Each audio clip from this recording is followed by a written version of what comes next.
আসসালামু আলাইকুম।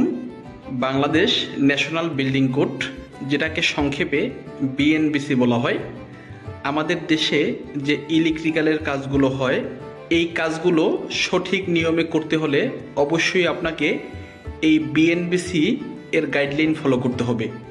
আমাদের দেশের বাজারগুলোতে বিভিন্ন সাইজের কেবল পাওয়া যায়, তবে এই সাইজগুলো হলো বিএনবিসি স্বীকৃত। আর আমাদের উচিত হবে এই বিএনবিসি স্বীকৃত কেবলগুলো ব্যবহার করা।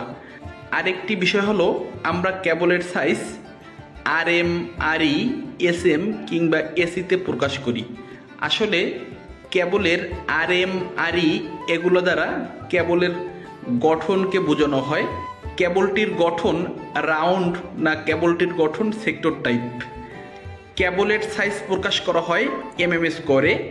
তাহলে বিএনবিসি স্বীকৃত কেবলের সাইজগুলো হলো 1 mm square, 1.5 mm square, 2.5 mm square, 4 mm square, 6 mm square, 10 mm square, 16 mm square, 25 mm square, 35 mm square, 50 mm square, 70 mm square, 95 mm square, 120 mm square, 150 mm square, 185 mm square, 240 mm square, 300 mm square, 400 mm square, 500 mm square, 630 mm square, 800 mm square এবং 1000 mm square.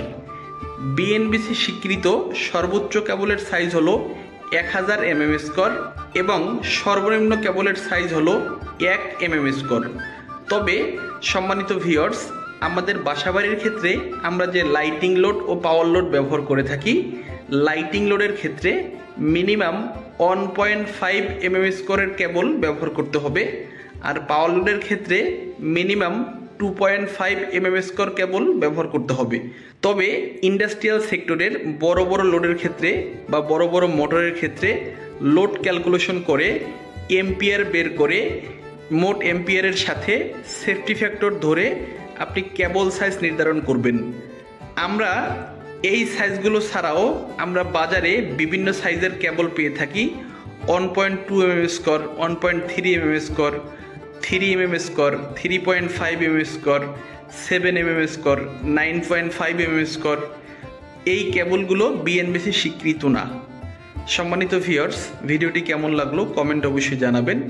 নিয়মিত electrical সেক্টরের video পেতে আমাদের channel এবং পেজের সাথেই থাকুন। ধন্যবাদ সবাইকে। আসসালামু আলাইকুম।